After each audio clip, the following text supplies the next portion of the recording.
Ang simpleng vlogger lang noon, ngayon ay kumikita na ng milyon sa dami ng brand deals at project offers. Mula sa iconic na She's that girl! Yeah! ngayon mayroon ng sariling bahay at kotse. Ano ang sikreto sa kanyang nakaka-inspire na tagumpay?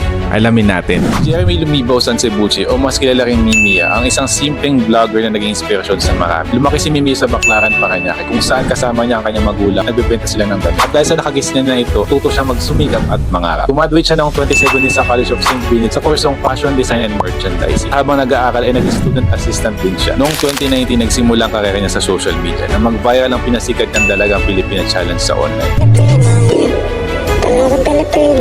At nagbago nga ang buhay niya dahil dito. Sino ba naman mag-aakala na mapapansin ito ng maraming views? Idami mo pa dyan nung ginawa ito ng local celebrities. Kaya naman lalo pa itong umani ng maraming views. Na-feature din siya sa KMJS dahil dito. At ginamit niya pa ang kasikatan niya para magtayo ng sarili ng YouTube channel. Ngayon meron siyang 4.4 million subscribers at patuloy pa yung tumataas. Kinukuha kasi Mimio ng iba't ibang brands para maging endorser niya. Bukod pa dyan ay nag-host na rin siya sa ilang events at nakatanggap pa siya ng award, trending award noong 2019. Pero sa likod ng mga tagumpay niya ito ay marami pa rin siya mga bashers. Marami nagsasabi sa kanya na weird daw siya or okay. At ginawa niya pa itong motivation para patuloy na pasayin ng maraming tao. Kaya naman noong 2019, nakabash siya, napagpatayo na siya ng kanyang mag-arang bahay. Kung saan mayroon itong swimming pool at malawak na espasyo. Nakabili na rin siya ng sasakyan na jeep at nakakapunta na siya sa iba't ibang bansa na gusto niyang puntahan. Minsan nakakasama niya pa sa vlog niya ang mga local celebrities. Tulad na nga ni Liza Soberano. Grabe talaga yung nakatang ni Mimia. Ang yaman na niya. Ngayon pinagpapatuloy niya pa rin ang kanyang pag-vlog at mayroon na siyang sariling clothing brand which is ang Fangs.gang. Pinatunayan ni Mimia na kahit anong hirap man o estado mo sa buhay, basta mayroon kang sipag at tiyaga, makakamit mo ang iyong pangarap.